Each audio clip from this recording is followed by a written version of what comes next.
What if you could help others to find the power to heal themselves? Physically, emotionally, and spiritually. When I started teaching my classes, it was in 2002, and I was just doing the past life regressions and contacting the subconscious part.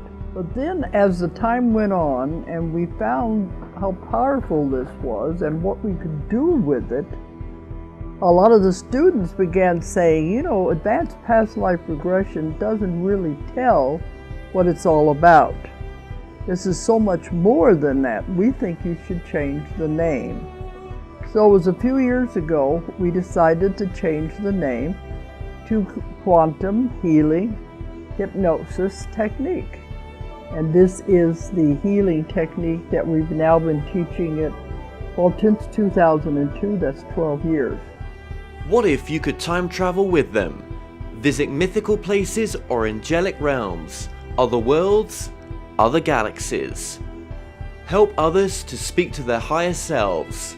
You can. Dolores has taught thousands of people from across the world how to use QHHT, and now you can learn her method by going directly to dolorescannon.com. And don't forget to mention the discount code MORETALKS.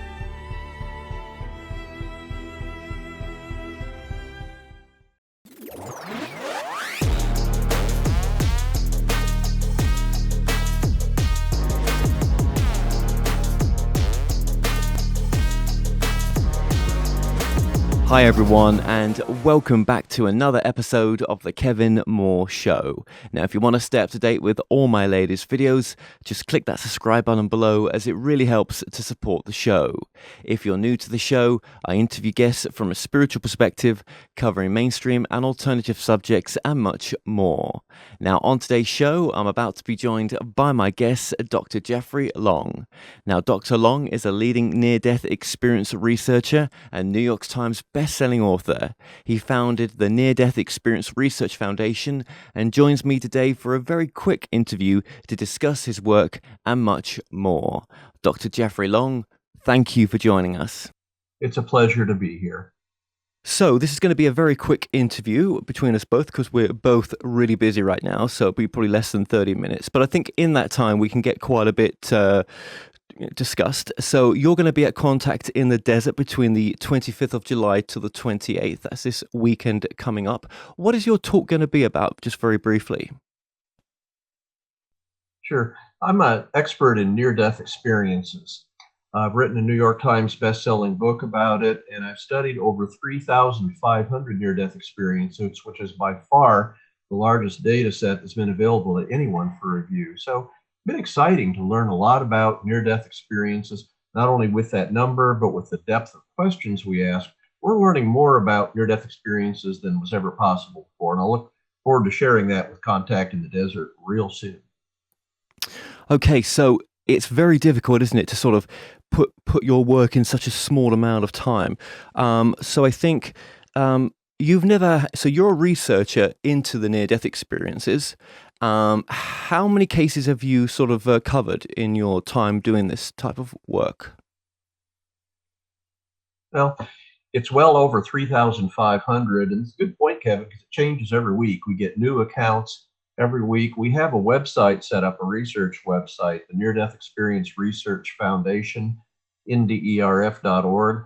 We encourage people to share their experience and ask a whopping nearly 100 questions about demographics, the content of what actually occurred during the near-death experience, and their changes in their life afterward.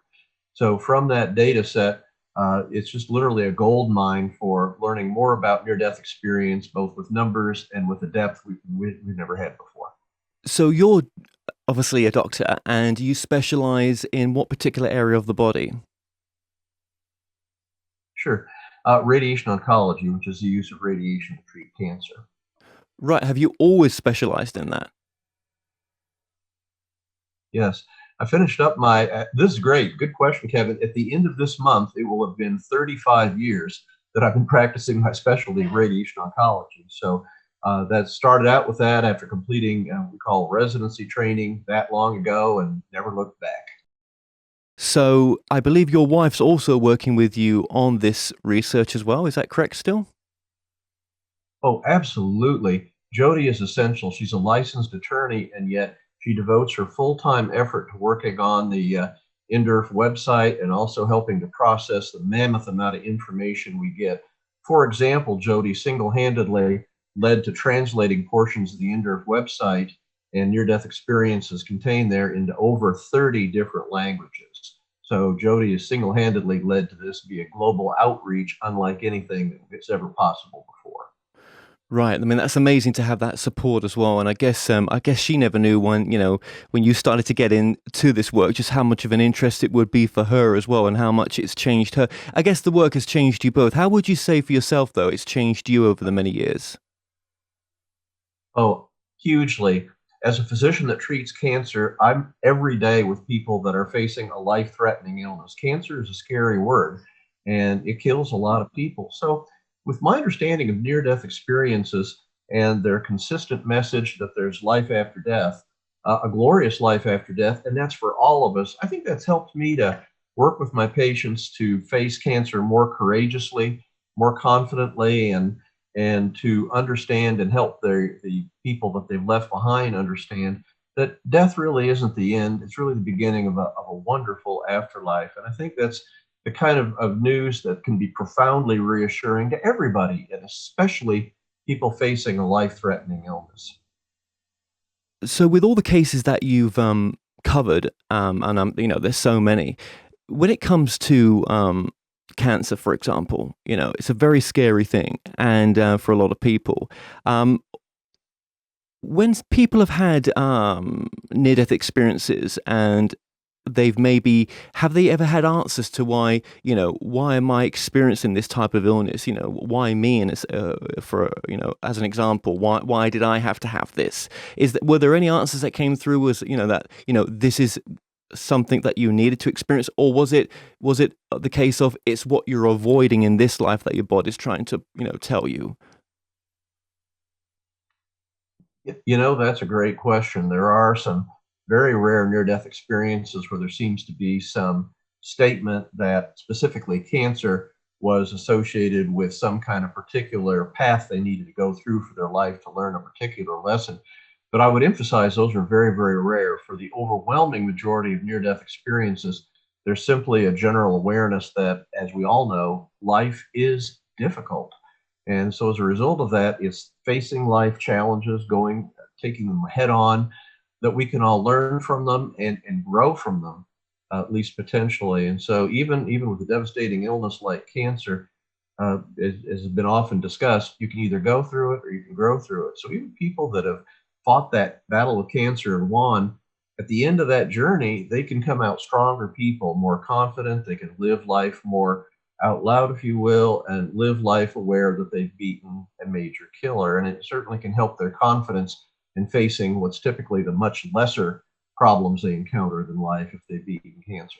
Okay, thank you. I think what we're going to do with such short time, I think we're just going to go.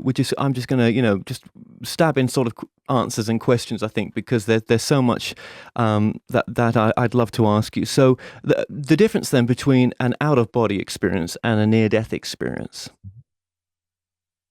Yeah. An out of body experience is literally defined as consciousness separating from the body. That's very common in near death experience. In fact, typically with a near death experience, you're unconscious or even clinically dead with no heartbeat. So you're literally not physically conscious in the brain the way you normally are. And of course, an out of body experience can happen with a near death experience where they observe ongoing earthly events. I've actually studied both of those types of experience. An out of body experience, broadly defined, doesn't necessarily mean that you have a concomitant life threatening event. So the spontaneous out of body experiences tend to be closer to the body, shorter experiences, and tend to have much less detail than near death experiences, where that out of body experience, consciousness typically rising over the body, then is the beginning of event of a very long series of things that happen in a near death experience. So they're really seemingly they're caused or associated with different events, and they have the actual experience contents fairly different. Only similarity is consciousness apart from the body, where you can see and often hear ongoing earthly events. Right, thank you. And really, the sort of percentage of people that have near death experiences, it's still quite a small percent, isn't it, in general? Well, at the time of a life-threatening event, about 10 to 20% of people will have a near-death experience, which means 80 or 90% of people won't. So that I actually co-authored a scholarly book chapter where we looked at 20 years of prior research in the field. And we really, as a group of us, we couldn't find any demographic characteristic, any pre-existing belief, anything that would really predict who has a near-death experience and who won't at the time of a close brush with death, or what the content of a near-death experience will be if it occurs. Right, okay. And then again, when people do have these near death experiences, they come from that space so changed, don't they? They all do. Oh, absolutely, Kevin. They're referred to as after effects in scholarly literature, and the substantial majority of near-death experiencers describe remarkable changes after the near-death experience. Now, it may take them years to process it. You typically don't see big life changes real quickly after the near-death experience. I mean, after all, first-order business is to recover from what nearly killed them. But after they do, and after they've had a chance to think about this incredibly unworldly experience, typical after effects include, well, obviously, increased belief in an afterlife because, from their perspective, they know what lies beyond death's door because they personally experienced it. And they know it's nothing to fear. So, obviously, you have a great reduction in fear of death among people that had near death experience, the same reason. They know what happens when you die and they know it's nothing to fear. But above and beyond that, they typically tend to be much more loving, compassionate people. They may leave unloving jobs or relationships and seek out compassionate, loving relationships after their near death experience.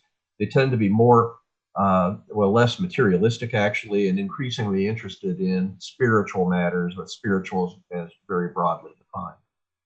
Yeah, and if only more people could come from that space, including myself, right? Because I'm not perfect, right? It does make a big difference. I guess their perception on love is different as well. What they thought love was to actually what they think love is now, or what their understanding of it is. It's Yeah, oh, absolutely. I've actually been studying the content of love and near death experiences very recently. One thing that needs to be emphasized is we may have loving feelings in our life, maybe with people we love, but in near death experiences, when they describe encountering love, it's far beyond anything they knew in their earthly life. It's far more intense, real, vivid. For instance, just hard to put this in words, so we'll use the words of a near death experiencer. He said, it's like the first time I looked into the eyes of my newborn baby, but magnified by a million. That gives you the sense of just how incredible the sense of love is in near death experiences. God, that's deep, isn't it? And I guess really, even after all this work, I guess, there's that saying, isn't there? That all we know is a grain of sand on an infinite beach, to what this really is. Yep. And that's an extremely good point. Even after studying near death experiences for over 20 years with a huge data set, I will tell you, Kevin, that what we don't know about near death experience far outweighs what we do know. It's a gold mine ready to be studied, to learn from, incorporated. It's exciting to literally be a pioneer during this kind of research because there's so much that I can learn individually and literally the kind of things I can bring forward, such as the concept of love forward to the world, that could be profoundly important for each and every being on this entire planet. Yes, well, I guess what the near death experiences teach us is that, it's not about changing the world, it's about changing ourselves. Mhm. Oh, absolutely. One of the survey questions I asked was of people that had a near death experience, do you think this experience was for you personally or for all of us? And substantial majority said it's for everybody. So even those that experience this, it always comes back to that it's you, it's an amazing experience, but it's above and beyond just reading about other people's experience. It means what is that, if you will, piece of heaven that they near death experiences describe? How do you bring that back into your own living daily life? How do you process the fact that there's overwhelming love, that we don't have to fear death like we thought to do, that there's an afterlife which affects each and every one of us that ever lived, and we don't have to fear so much about our own mortality or our loved ones' mortality?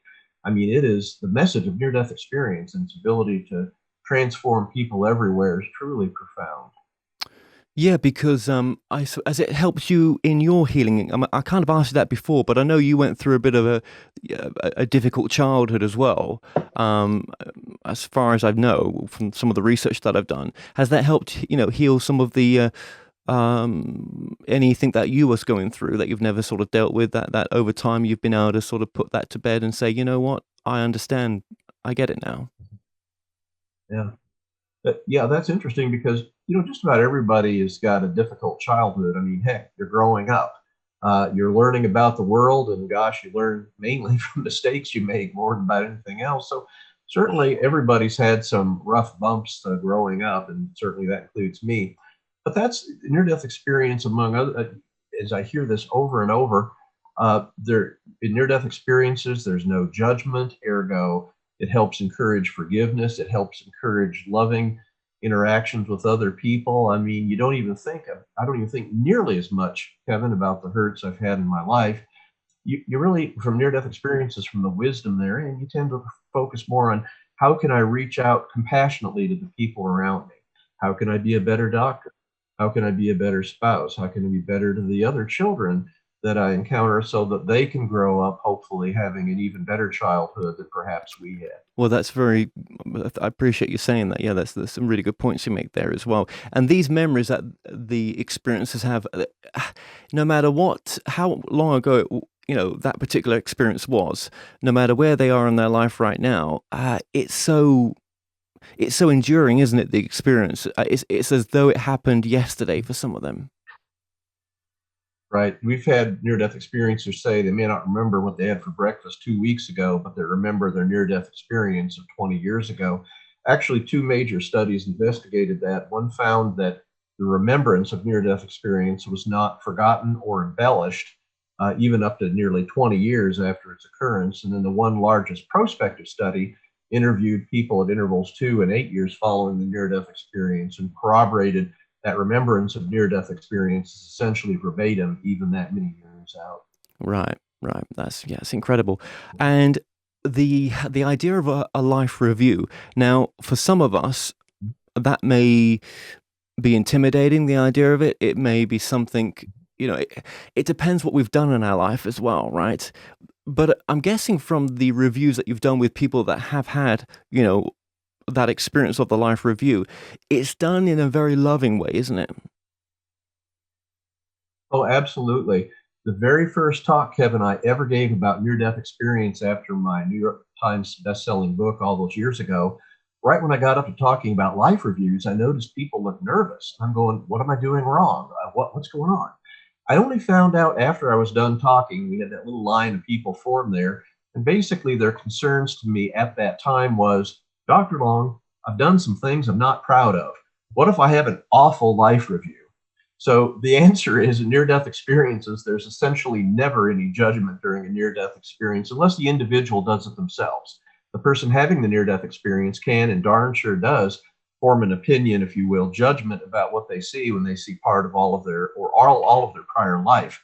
So that's there. But as far as external judgment from another being there, another spiritual being, that's essentially never described. They tend to be there as a loving presence during the life review. So after my very first talk, I always added on my slides, fear not the life review. It can be one of the most informative things that you can possibly have in a near death experience. It can be powerfully changing for the rest of your life to have that perspective of how your life events can interact with other people. And it helps, once again, as a tool, a powerful tool to help people live the rest of their life more lovingly, more compassionately than they ever did before. Yeah, because it's all about what it brings to this moment now. What we're describing right now isn't escapism to want to go to that realm.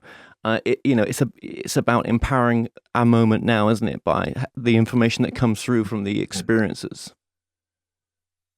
Absolutely. It's really the near-death experiences, certainly are very powerful experiences, but I think one of the most critical things is how they change people. I think we've had people that have just changed from being complete jerks, which is a kind term, as kind of terms I can put, to being amazingly good and decent people. And when you see that kind of profound change following a near-death experience, you know the experience was real, because people don't make changes like that unless they are personally convinced the experience was absolutely real and believe it with every fiber of their body. Then and only then do you make profound changes, present yourself differently to everybody, how you presented yourself previously, and become known as that changed person. Any change, even positive change like that, is difficult and takes time. So my hat's off to near-death experiencers who over and over again make those changes, and both make themselves better and the world a better place as well. Did they feel that, for the experiences, did they feel that it was a space that they've been to before, like they came from, and they were just going back to? Mhm.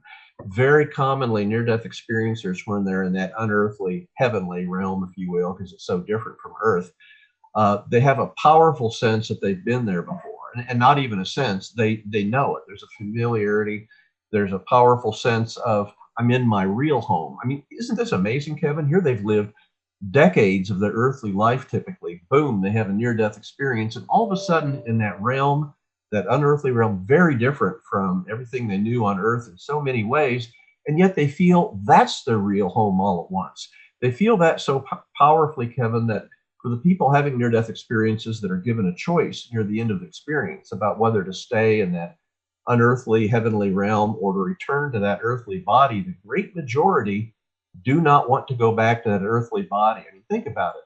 Their friends, family, loved ones, everything they knew for years, decades, they would absolutely walk away, because that's how powerful this afterlife realm is. Now, ultimately, they do obviously make that decision and then ultimately share their near death experience. But heck, that's difficult for their friends, family, and loved ones to understand why they would have chosen to stay in that unearthly heavenly realm. I get it. I've seen that scores and probably hundreds of times by now. So I totally get it. But for other people that aren't aware of just how powerful that afterlife environment is, that's tough to sell after you nearly die and then you didn't want to come back. I mean, that's tough for friends, family, and loved ones to absorb, as you can imagine. Oh, yeah, yeah. Did the children say the same thing? And also on top of that, I guess the children didn't speak about it. Kids that have the near-death experience only until what, maybe 10 years after, or more? Well, the people that have shared their near death experiences to us when they were children typically share it years to decades later.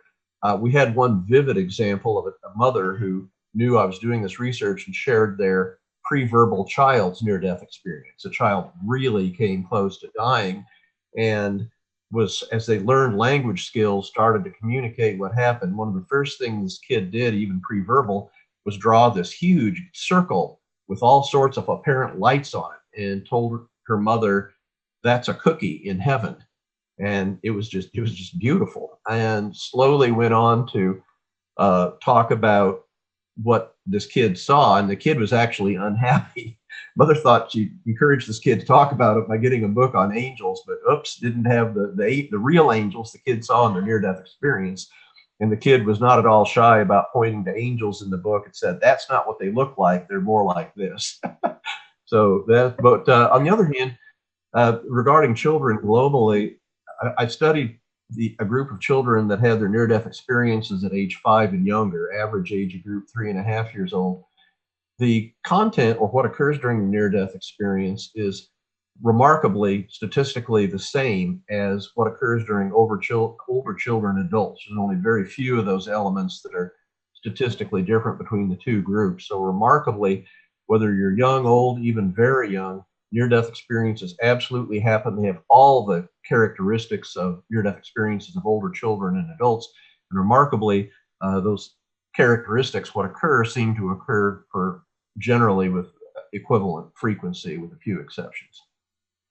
If someone's, blind on this level, right, or they're missing a limb, or they've got a bad back that severely cripples them, right? There's many people that might listen to this and say, "Oh my God, that place where they're talking about sounds so much bloody better than the situation I'm in now." But when people in those situations have had life reviews, it was really important for them to go through those particular issues, whatever they were. Yeah. Kevin, you raise a very important point here.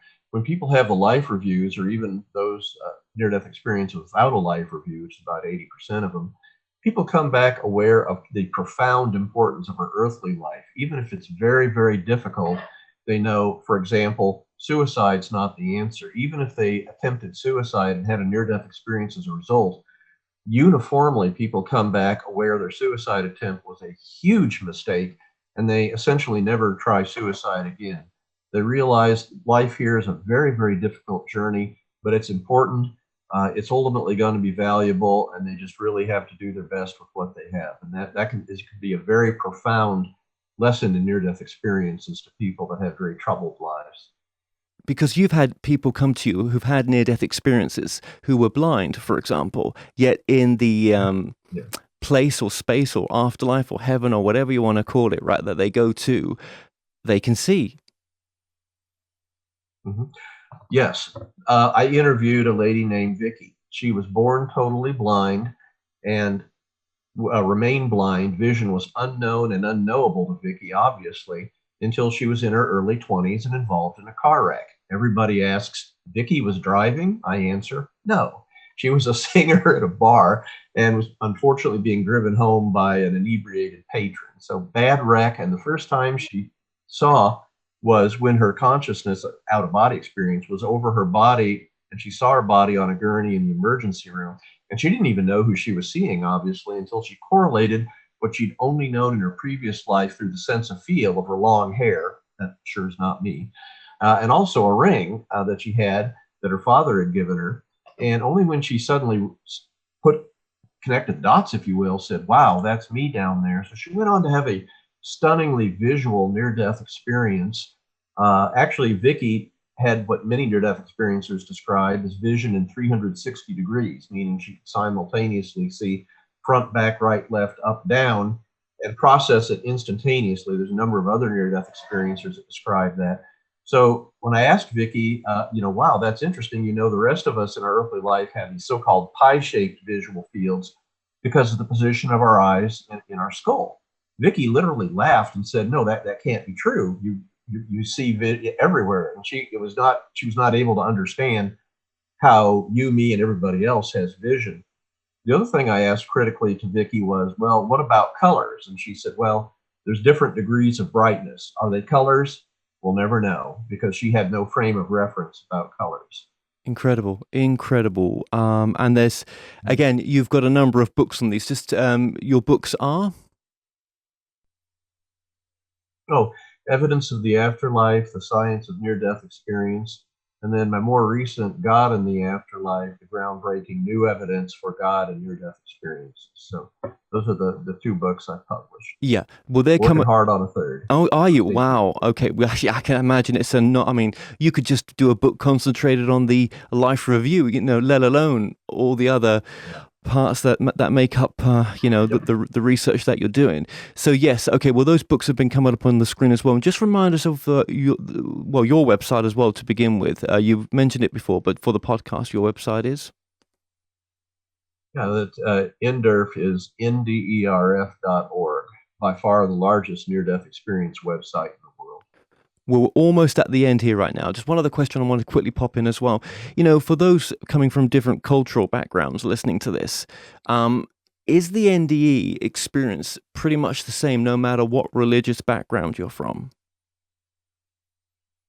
Absolutely. That's one of the interesting things about my study. We study non-Western near-death experiences. We've got, I'd have to double check, but it's somewhere around well over 80, I guess, at this point. Because I actually was doing some research on that recently. So a huge number of non-Western near-death experiences. Once again, we compare their responses to the questions regarding the characteristics or what occurs during a near-death experience. And once again, startlingly the same. It doesn't seem to make any difference, Kevin, whether you're, say, a Muslim in Egypt or a Hindu in India or a Christian in the United States. Everywhere on the globe that you have a near-death experience, and whatever your pre-existing belief is, the near-death experience is going to be strikingly similar. What would you say is your most important message, would you say, to the audience? Yeah, because I can imagine there's a number of things that you could say, but what is that one thing that everyone comes back saying? Sure. The most important message, I think, to me from near-death experiences is there absolutely is an afterlife, a wonderful afterlife, and it is for all of us. And as part of that, what does that mean to have an afterlife?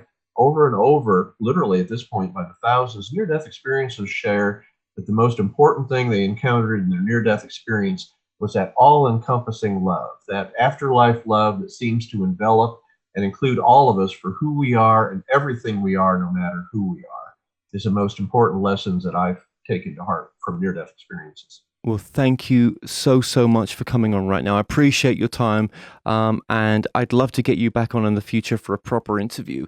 But just thank you for what you do, as well as the career path that you've chosen as well, because I'm sure you've helped a lot of people over your career as well, not just with this massive side project as well of the near-death experience.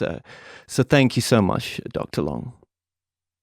Oh, it's been a real pleasure, Kevin. Thank you so much for having me.